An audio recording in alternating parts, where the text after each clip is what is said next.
Before going into the details of the plasma cell disorders, let's talk about the basics, the genetics and immunology of the various types of plasma cell disorders. This pathophysiology is common to all the types of plasma cell disorders, so it's very imperative to have a good understanding of the basics. In this slide, we are going to talk about starting off with the immunoglobulin genetics and relationship of the gene segments to the antibody protein. Here you can see that there are three different presentations. On the top slide, we have the lambda light chain. In the middle slide, we have the kappa light chain. In the downward most slide, we have the heavy chain of the locus. These are basically, their loci are shown on the chromosomes. So in the lambda, you can see that in the light chains, the lambda and the kappa light chains, we have the two major regions, the variable regions and the J regions, or the V and the J region, and then the complement fixing region, which is common to both the heavy and the light chains. In the heavy chain locus, apart from the V and the J regions, we have this D region, which is specific to the heavy chains. So all the heavy chains, they have the three basic regions on the chromosomes, or the three basic loci on the chromosomes, designated by the V, the variable, D, and the J region, the V-G. This V-G recombination gives rise to the various types of heavy chains. Contrary to that, on the lambda and the kappa light chains, we have the V and J region. The D region is missing. So for the light chain locus, there is VJ recombination going on, which gives rise to the various types of antibodies. And for the heavy chain, we have the VG recombination. So this is the basics of the immunology or the genetics when we talk about the segments of relating to the antibody production. Now, using the discussion of the previous slide, let's talk about how a polypeptide chain of an antibody is produced by the varied recombinations of the light chain and the heavy chains.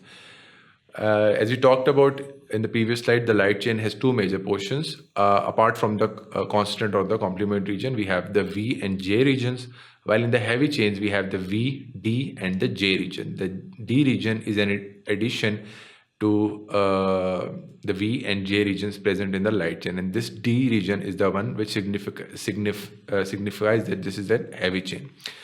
Now what happens here is at the top of the slide, you can say that on the chromosomes, these different regions are represented. Now with the help of a process called somatic recombination, the D and J regions rearrange in the heavy chains, which leads to this D and J recombination.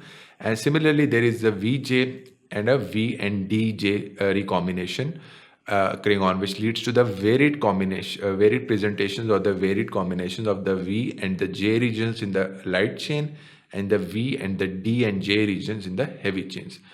After this recombination has taken place, we have the DNA is now transcribed, and we have a primary transcript of an RNA, which leads to this messenger RNA production. This messenger RNA has varied recombinations of the various light chains and the various portions of the heavy chains. Afterwards, the splicing of the introns or the intermediate areas takes place, and this leads to a complete product of a messenger RNA with only the VJ and the complement regions in the light chains and the VDJ and the complement regions in the heavy chain. The translation of this messenger RNA with the help of ribosomes leads to the formation of a protein, which is called an antibody. And basically, this antibody has, there are two basic regions of the antibody, the heavy chain and the light chains. The heavy chains and the light chains are combined by disulfide bonds in between them. The antigen binding site is the one which is signified by, basically denoted by this VJ and the VDJ recombination. The varied V and J recombinations in between themselves, and then their combination with the varied presentations of the V, D, and J heavy chain loci leads to a specific type of antigen binding site on a specific antibody. And this leads to what we define by the term idiotype of an antibody, that one type of an antibody is specific to bind one antigen. It has a specific antigen binding site for one antibody, and it does not react to all the types of antigens coming into the body. So here we can see this is the antigen binding portion of an antibody. This C is the constant region. This V is the variable region. The constant region is the one which basically also binds complement, and it also binds to the FC region of the various types of cells in the body. So this whole process basically signifies the genetics and the relationship of the gene segments leading to the antibody production, and how various types of antibodies has a specific idiotype going forwards that reacts to a specific antigen. After having this basic understanding, now let's look at or just explain the various tests which we are going to do to diagnose the plasma cell disorders. Specifically, we are going to talk about the electrophoresis and the immunofixation. Let's start off by talking about the serum electrophoresis. As the term signifies, serum electrophoresis means separation with the help of an electric charge. Phoresis means separation. It is different from a term pheresis, for example, the plasma pheresis, which means taking out. And similarly, immunofixation is a different term altogether. First, let's talk about electrophoresis. There are two types of electrophoresis which we perform, the serum electrophoresis and the urine electrophoresis, to diagnose the plasma cell disorders. Electrophoresis is signified by this flow chart here. And this lower chart basically denotes the immunofixation. Electrophoresis is a quantitative test. It shows us that the various types of proteins which are present in the plasma. What we do is we place the plasma sample or the serum sample on a gel, and which has two terminals, the negative terminal and the positive terminal, and we run current through that. Now, as you know, the plasma proteins are negatively charged. So when the current is run through that gel solution, the plasma proteins are attracted towards the positive terminal and are repelled by the negative terminal. So the distance the plasma protein travels depends on two factors. Number one, the charge on the plasma protein, and number two, it also depends on the mass of the plasma protein. So the greater the charge and the lighter the mass, the plasma protein will travel a longer distance. The most abundant protein in the plasma is albumin, which is signified here by a large peak. This is a normal presentation. This is a normal person, electrophoresis of a normal person. These are the various types of alpha and the beta globulins, and this is generally the gamma globulins, which are basically the antibodies, various types of antibodies. The two major proteins in the plasma are albumins and globulins. Albumins are the ones which are the most negatively charged and more abundant. This shows that they are increased. This is denoted by the increased peak. And when on the immunofixation, it is shown by this dark band. What we do on immunofixation basically is you can say that it is a qualitative test. It basically shows the various types of antibodies. With the help of serum electrophoresis, we can say that the gamma globulins are abundant, for example, in multiple myeloma, but we cannot with confidence say that which type of gamma globulins, be it the IgG, the IgA, IgM, and what is the light chain, either the kappa or the lambda. With the help of immunofixation, we are going to answer that question, that the immunoglobulin, which we have found to be abundant via serum electrophoresis, is IgJ with the kappa light chain. So first, let's talk about the serum electrophoresis. This shows here that this is the albumin, which is the most abundant antibody, and these antibodies are present in these globulins are present in very small concentration, the gamma globulins. This is a normal presentation. The albumin is denoted by this dark band. In immunofixation, we present the antigens reacting to that antibody. For example, the anti-IgG antigen is added, anti-albumin antigen is added to bind to those various types of proteins.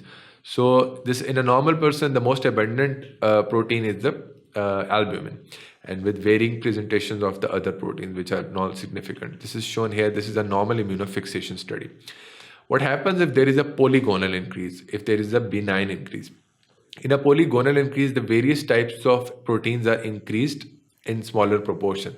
So apart from this albumin peak, we have small rise of these alpha, beta, and the gamma globulins. This is also evident here that there is a smaller increase of the IgG, a smaller increase of the lambda subchain. And this is also evident here in the form of this immunofixation study. So this is a polygonal increase. What happens in the plasma cell disorders is, specifically if we talk about the multiple myelomas, we have a monoclonal increase. Apart from these two, this major peak, you can see that this is a small peak of gamma globulins, which denotes an antibody increase. So this sharp spike, which is also termed as a church spire spike, or the church spire pattern of presentation, we have a small spike. This is called an M spike. M denotes the monoclonal. as compared to the polyclonal, which is basically benign. So monoclonal denotes cancer, that only one type of the cell is being abnormally produced. So this M spike, this electrophoresis study shows us that there is an M spike. There is a sharp increase of one type of gamma globulin. But this does not tell us which type of the gamma globulin is increased. This shows us we can quantify the amount of gamma globulin. So this is basically a quantitative study rather than a qualitative study. For qualitative analysis, or for finding out that which type of antibody is present, we have to do immunofixation. As compared to a normal, if you look here at when we perform an immunofixation, apart from the albumin rise, we have another dense area which correlates with the IgG overproduction, and along with that the lambda overproduction. So with the help of this immunofixation in combination with the electrophoresis, we can confidently say that we have a monoclonal spike of the gamma globulin, and that gamma globulin is IgG heavy chain in combination with the lambda light chain. So there is a monoclonal increase of the IgG heavy and the lambda light chain. This gives us a quantitative analysis. To arrive at a diagnosis of multiple myeloma and the other types of plasma cell dyscrasias, we have to perform both of these tests in combination. This gives us a very good indication of what is going on. It helps us differentiating a monoclonal disorder from a polyclonal disorder. But the definitive test to diagnose the plasma cell disorders is the bone marrow biopsy. After performing this, we do a bone marrow biopsy, and that shows an increase in the plasma cells greater than 20%, which basically signifies that the patient has multiple myeloma. So these tests here are the ones which are performed, and how do we explain their patterns on electrophoresis and immunofixation.